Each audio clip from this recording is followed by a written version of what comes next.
The Tale of the Greedy Red Side. Once upon a time, there was a traditional Kazakh saddlebag, which is called Korzhyn. It is a bag with two sides. One side was blue and the other was red.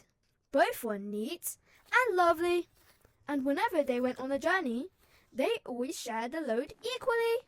The blue side was always cheerful. The red side, however, often grew irritated and upset for no particular reason. One day, the red side burst out angrily. "I know why you're always in a good mood," it said to the blue side. "You take more things into yourself. You're a fool, so of course you feel satisfied." "That isn't true," the blue side replied with a gentle smile.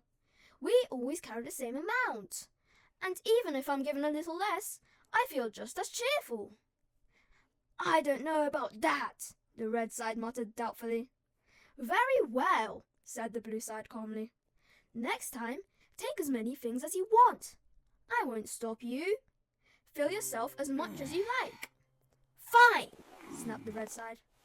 The blue side remained as calm and pleasant as ever, but the red side simmered with resentment and curled up in frustration. The next morning, when it was time to leave, the red side stuffed itself with every item it could possibly hold. Whatever was left, the blue side quietly took.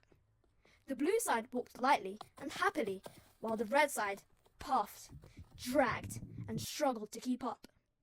Days passed. The red side refused to let go of its greed. It kept stretching itself and stuffing in more and more things. Eventually, it grew thin, worn, and badly frayed.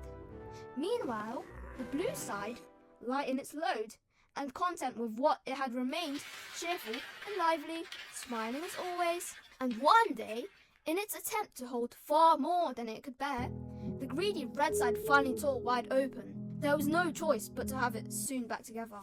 After that, it became too weak to hold much of anything, and it hung limp and empty. But the blue side stayed as content as ever, carrying only what was needed. People say that to this day, the blue side lives lightly and happily because it knows that enough is better than too much.